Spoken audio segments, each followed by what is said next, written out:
Et si les grands débats qui agitent nos sociétés avaient déjà été analysés et même diagnostiqués il y a plus de 150 ans?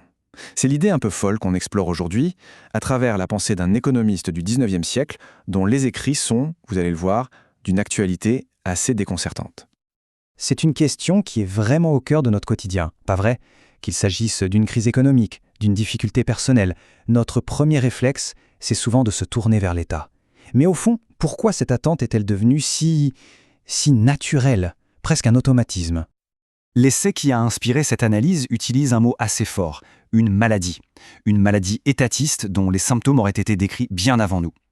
C'est ce diagnostic, un peu provocateur, on doit l'avouer, qu'on va décortiquer ensemble. Alors voilà notre feuille de route. On va commencer par observer les symptômes de cette fameuse maladie moderne. Puis on va rencontrer l'économiste qui l'aurait vu venir, un certain Frédéric Bastiat. On plongera dans sa théorie de la grande fiction de l'État, on découvrira ses prédictions vraiment surprenantes, l'impact de tout ça sur la responsabilité de chacun, et pour finir, on se demandera s'il y a un chemin vers une possible guérison. Allez, première étape de notre diagnostic, identifier les symptômes. Concrètement, à quoi est-ce qu'on reconnaît cette maladie étatiste dans nos sociétés d'aujourd'hui? Eh bien, selon cette analyse, les signes seraient un peu partout. Des manifestations qui réclament toujours plus à un État vu comme un grand distributeur, une tendance à tenir le gouvernement pour responsable du moindre problème. Au final, les gens attendent tout d'un État-providence qui, en devenant, je cite, obèse, s'immisce dans tous les aspects de la vie et finit par anesthésier la responsabilité individuelle. Bon, mais alors, qui est ce fameux médecin qui aurait posé ce diagnostic si longtemps à l'avance? Laissez-nous mener à un nom, celui de Frédéric Bastiat, un économiste et penseur français du 19e siècle. Pour bien comprendre Bastiat, il faut se replonger dans l'époque. On est en 1848. L'Europe est en pleine ébullition, c'est le printemps des peuples. Le manifeste du Parti communiste de Marx vient tout juste de paraître. Et c'est précisément dans ce climat surchauffé que Bastiat observe ce qu'il va décrire comme un virus naissant, issu de ce qu'il appelle, attention les termes, l'accouplement contre nature de la démocratie et du socialisme. On arrive maintenant au cœur de son analyse. Quel est le mécanisme qui alimente cette maladie? Bastiat lui donne un nom bien particulier, la spoliation légale.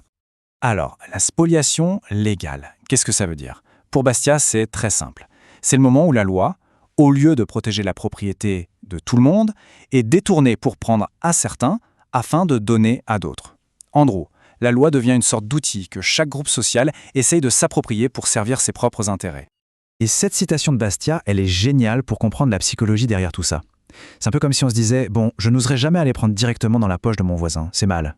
Mais si c'est l'État qui le fait pour moi, à travers la loi, l'impôt, la redistribution, alors là, ma conscience est tranquille. » La loi devient un intermédiaire qui déculpabilise l'acte. Et la conséquence politique de tout ça, selon Bastiat, c'est un engrenage, un véritable cercle vicieux. D'un côté, on a des politiciens qui font des promesses intenables, du genre beaucoup d'avantages et pas d'impôts, et de l'autre, un public qui développe des espoirs complètement irréalistes. Forcément, la déception qui suit est immense, et ça alimente une instabilité permanente, menant, selon ses propres mots, de révolution en révolution. Et c'est là que l'analyse devient vraiment bluffante. Parce que Bastiat n'a pas seulement décrit un mécanisme. Apparemment, il en aurait prédit les conséquences à très long terme, avec une précision qui, d'après l'essai, est franchement déconcertante. Sa première grande prédiction concerne les finances publiques. Il anticipe une spirale infernale de taxes et de dettes pour pouvoir financer toutes les promesses de l'État. Et cette phrase, après avoir épuisé le présent, on dévorera l'avenir, pour parler de la dette, elle a une résonance toute particulière aujourd'hui, non? Et quand on met des chiffres là-dessus, des chiffres cités dans le texte, la prédiction prend une toute autre ampleur. Au XIXe siècle, les prélèvements obligatoires, c'était entre 6 et 12% de la richesse nationale. Au XXe siècle, ce chiffre explose littéralement, on passe de 30 à 60%. Sa prophétie d'un peuple écrasé d'impôts, eh bien elle semble s'être largement réalisée. Deuxième prédiction, et là le point est super intéressant, la sécurité sociale. Il faut savoir que Bastiat n'était pas du tout contre les caisses de secours mutuelles, au contraire. Ce qu'il craignait, c'était leur étatisation. Il a prédit qu'en devenant une machine gérée par l'État, cette institution, pourtant admirable à la base, changerait complètement de nature. Et il a détaillé sa vision. Une bureaucratie qui gonfle, la fin de la surveillance mutuelle entre les membres pour éviter les abus, et surtout un vrai basculement psychologique. Les aides ne sont plus vues comme une solidarité, mais comme un dû, une dette de la société. Il anticipe les déficits chroniques, le besoin constant de subventions, et à la fin, une crise majeure du système. Le point clé, c'est ce changement de mentalité. Troisième et dernière prédiction sur l'éducation. Sa phrase est courte, lapidaire, mais elle dit tout. Pour lui, le monopole de l'État sur l'enseignement est le pire qui soit, car il crée une machine administrative lourde, peu portée sur l'innovation et source de frustration permanente. On a vu l'impact sur le système, mais l'analyse va encore plus loin et s'intéresse à ce qui est présenté comme la conséquence la plus profonde de la maladie étatiste, son effet non plus sur la société, mais sur les individus eux-mêmes. En fait, Bastiat oppose deux visions de l'être humain. D'un côté, il y a l'individu responsable, un être moral qui apprend de ses erreurs, qui se perfectionne, qui agit par lui-même.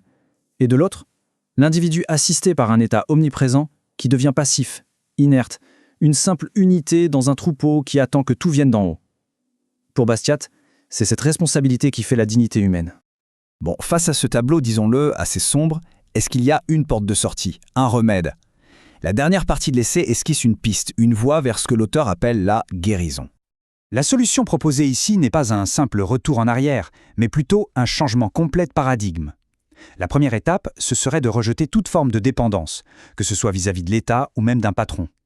Ensuite, l'idée est de devenir acteur, partie prenante de sa propre vie. Être participant dans son entreprise, copropriétaire de son logement, impliqué dans sa ville, dans sa caisse d'assurance. C'est un idéal où l'individu redevient pleinement maître de son destin. On termine cette exploration sur une question qui, elle, reste totalement ouverte. L'analyse de Bastiat, telle qu'on a vu, met en lumière une tension fondamentale. Comment est-ce qu'on organise la solidarité, qui est indispensable à toute société, sans pour autant éteindre cette flamme de la responsabilité individuelle, qui est le moteur du progrès et de la dignité? C'est peut-être ça, finalement, le plus grand défi de nos démocraties.